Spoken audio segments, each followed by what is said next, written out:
The 4th of July, 1856. While America celebrated freedom with fireworks and speeches, a different scene unfolded on a Georgia plantation.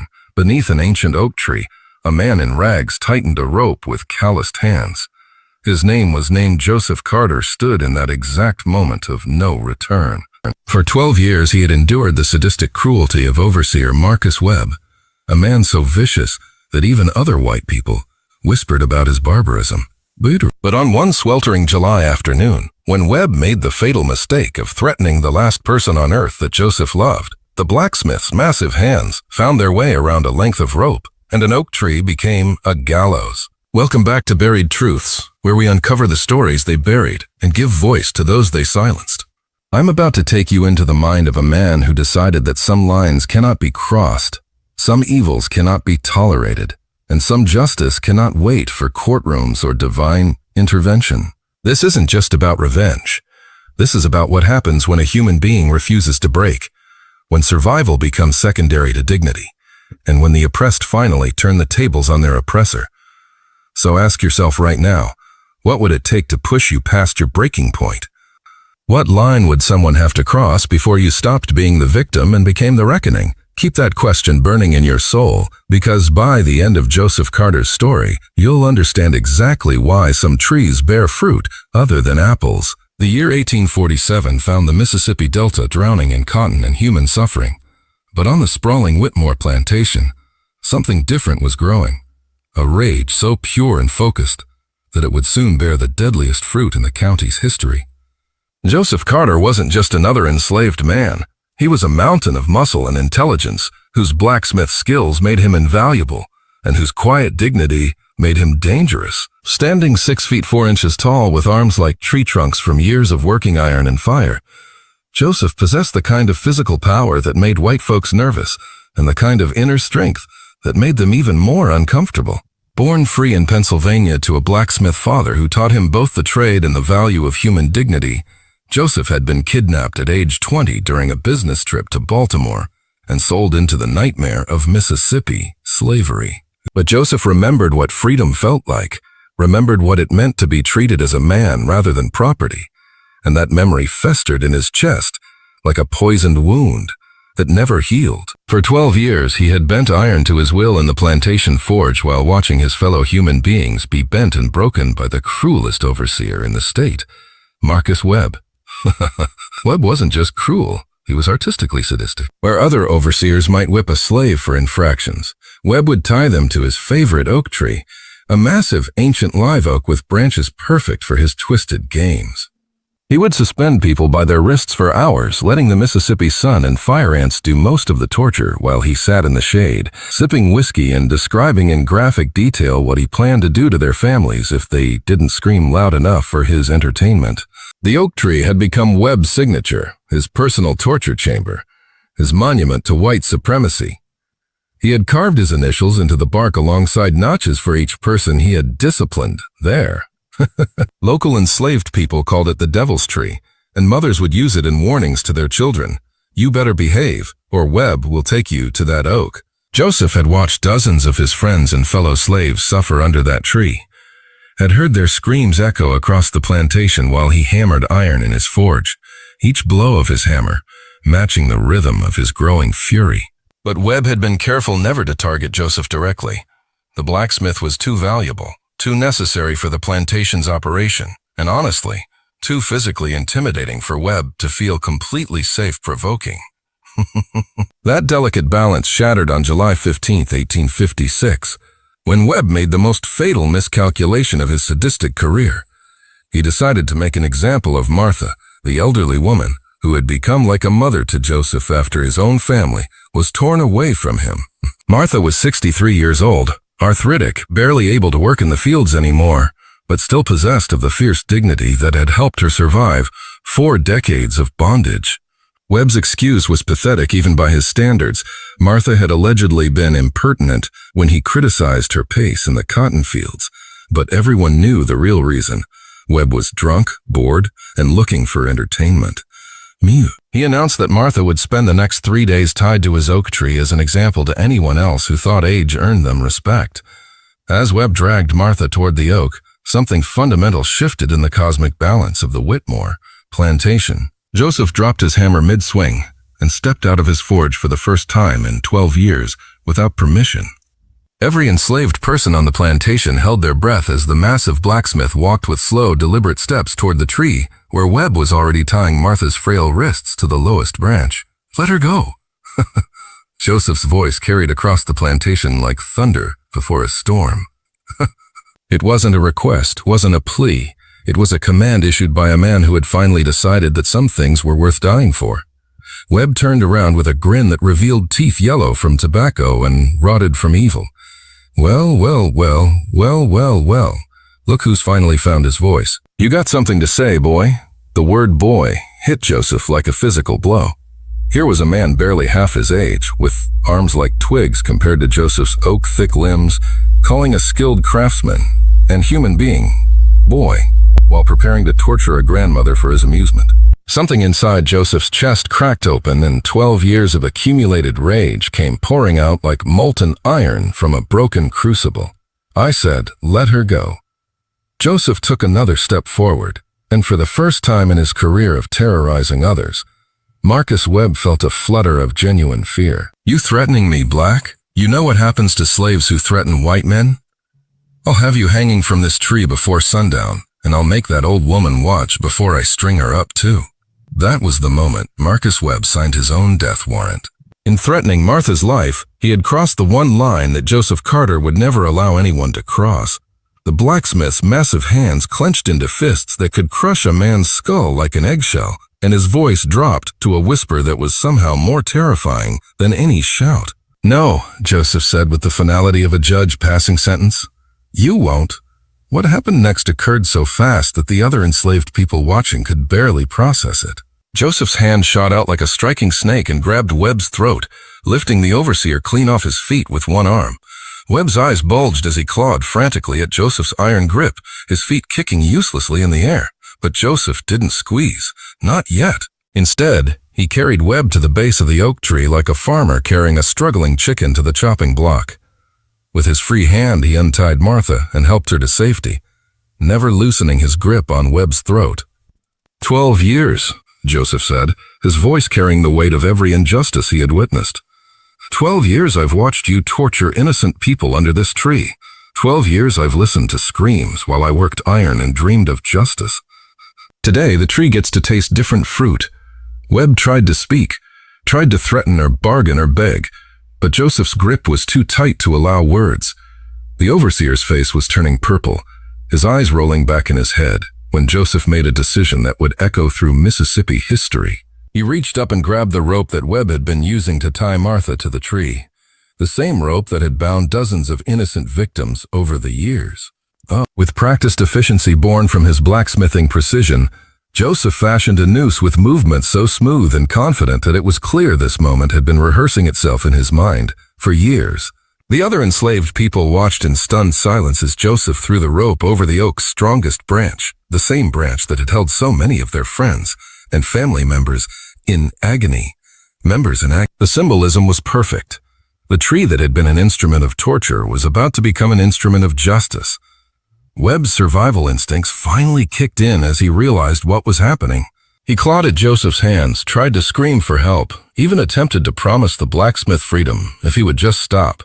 But Joseph's face was a mask of terrible calm, like a craftsman finishing his masterpiece. "You know what the difference is between you and me?" Joseph asked as he fitted the noose around Webb's neck with the same precision he used to shape iron. "I actually have a reason for what I'm about to do." With that, Joseph hoisted Marcus Webb up into his own oak tree, watching with grim satisfaction as the man who had terrorized so many others finally experienced the terror he had inflicted. But this wasn't a quick death. Joseph made sure of that.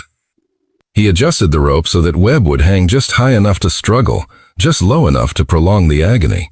For 37 minutes, Marcus Webb hung from his oak tree while Joseph sat beneath it, calmly watching and occasionally adjusting the rope to ensure maximum suffering. Every few minutes he would speak to his dying tormentor in a voice as steady as hammer strikes on anvil. "This is for Samuel, who you hung here until the ants ate his eyes out. This is for little Rebecca, who you whipped to death because she couldn't pick cotton fast enough. This is for every mother who had to watch her children suffer under this tree while you laughed. By the time Marcus Webb finally stopped twitching, every enslaved person on the plantation had gathered in a silent circle around the oak tree. They weren't celebrating. This moment was too profound for celebration. They were witnessing something that had never happened in their experience. Perfect justice delivered by their own hands. Joseph cut Webb's body down and left it at the base of the oak tree like an offering to whatever spirits inhabited that blood-soaked ground. Then he walked calmly back to his forge, picked up his hammer, and resumed his work as if nothing had happened. The rhythmic ringing of metal on metal resumed across the plantation, but now it sounded different, like a victory bell tolling the death of fear. When Master Whitmore returned from his business trip that evening and discovered Webb's body, the investigation that followed was both thorough and completely futile. Every enslaved person on the plantation claimed to have been working in the fields. When Webb died, the physical evidence was clear. He had been hanged, but no one would admit to seeing anything. Joseph never confessed, never showed any sign of guilt or remorse. When questioned directly, he would look interrogators in the eye with the calm confidence of a man who had balanced the scales of justice and say simply, "I was in my forge all day. The iron doesn't shape itself." The white authorities knew Joseph was responsible. Who else on the plantation had the physical strength to overpower Webb? But they couldn't prove it, and more importantly, they couldn't ignore the subtle changes that had swept through the enslaved community since Webb's death. There was a new dignity in their posture, a quiet confidence that suggested the psychological reign of terror that had kept them submissive was finally broken. Master Whitmore, faced with the choice between losing his most valuable craftsman or accepting that some forms of justice operate outside the law, chose pragmatism over vengeance. He hired a new overseer, a much less sadistic one, and the oak tree was left standing as a reminder of what happened when cruelty finally met its match. But Joseph's story doesn't end with Webb's death.